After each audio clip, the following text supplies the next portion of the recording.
Michael Jackson was born on August 29, 1958 in Gary, Indiana, a small industrial city in the U.S. He was the 8th of 10 children in the Jackson family. Their house was tiny. Their life was hard. His father, Joe Jackson, was strict, even cruel. He believed in discipline, and he wanted his sons to be stars. From the age of 5, Michael was already singing with his older brothers in a group that would become the Jackson 5. They practiced every night. No excuses, no toys, no friends, no fun, just music, rehearsals, and more rehearsals. Michael said later, "When other kids were playing, I was working. I never had a childhood." But that hard work led to something incredible. By age 10, Michael was on national TV. By 11, he had his first #1 hit. The world was falling in love with a boy who just wanted to play. As the Jackson 5 rose to fame, young Michael became the star of the group. His voice was soulful. His moves were electric. He smiled on stage, but off stage, he was lonely. Fame came fast, but it came with a price.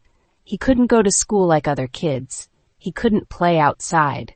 Fans screamed his name, but he didn't have real friends. At just 14, he released his first solo album. People said, "He's just a kid. He won't last." But Michael had something rare.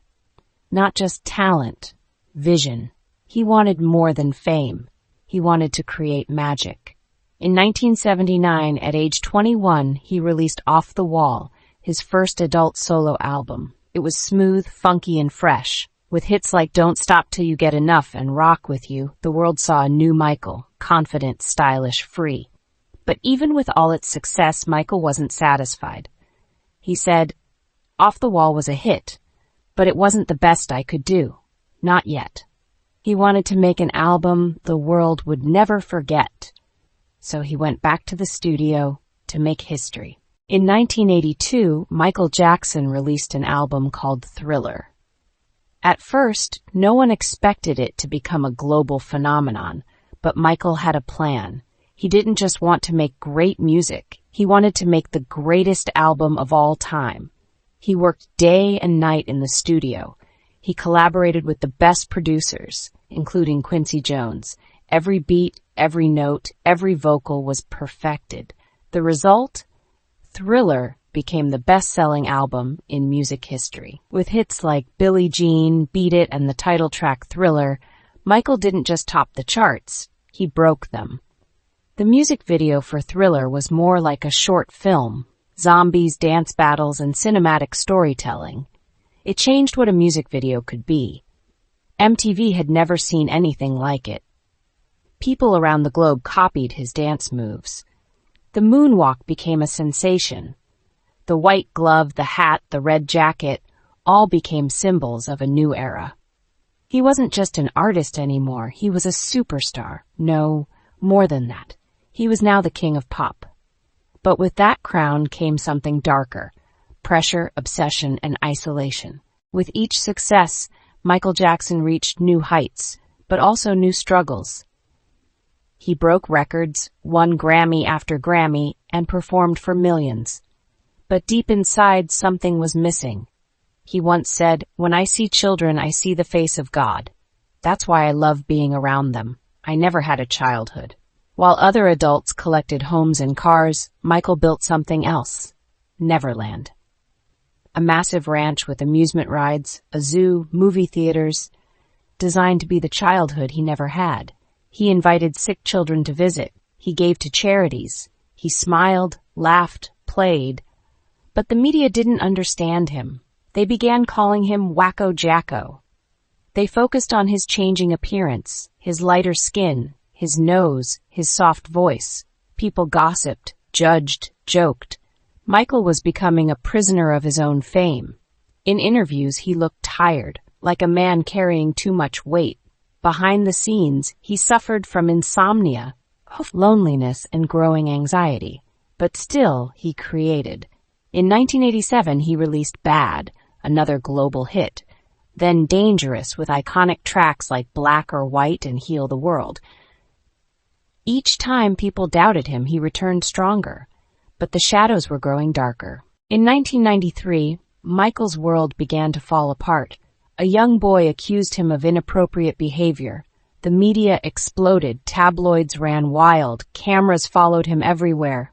Michael denied all the allegations. He said, "I would never hurt a child. That's not who I am." He was investigated, interrogated, humiliated. Millions of fans were heartbroken. Others turned against him. He was never convicted. But his image, the magic, was damaged. To cope, Michael began using painkillers and sedatives. He couldn't sleep, he couldn't trust, he couldn't escape the headlines. Yet, he still tried to heal the world. He performed the History World Tour, one of the biggest in history. He released songs like Earth Song, They Don't Care About Us, and You Are Not Alone. He spoke about peace, love, and forgiveness. But fame had changed. The world had changed. And Michael was becoming a ghost, seen by millions, yet truly known by no one. His skin was pale, his voice was quiet, he moved like a shadow of the boy he once was. But even then, he didn't stop dreaming. He began planning his biggest comeback yet. In 2009, after years of silence and legal battles, Michael Jackson announced something that shocked the world. A brand new concert series in London called This Is It. He was 50 years old. People questioned if he still had the energy, the voice, the moves. But behind closed doors, he was rehearsing harder than ever. The documentary footage shows him dancing, directing, singing, focused, gentle, brilliant. He wanted it to be more than a concert. He wanted it to be a message. This is it. This is the final curtain call. Fans were ecstatic. The tickets sold out within hours. The world was ready for the return of the King of Pop. But then, tragedy struck.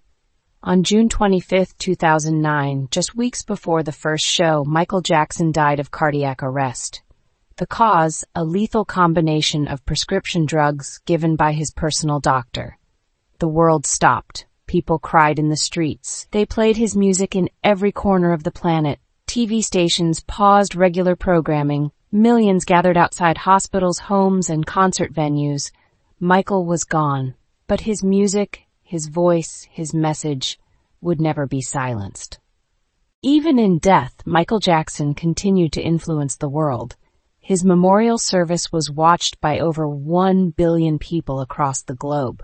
Musicians, world leaders, actors, fans, they all paid tribute. Because Michael Jackson was not just a pop star. He was a movement. He changed music videos forever. He broke racial barriers on TV and radio.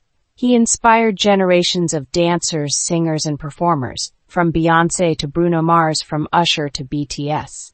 He donated hundreds of millions of dollars to charities. He visited hospitals, orphanages, and disaster zones quietly, without cameras. He believed in helping the forgotten.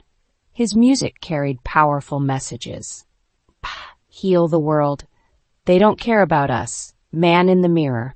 And still today, kids try the moonwalk in their living rooms. Artists sample his beats. His albums still sell. His videos still trend. Because what Michael gave the world was timeless.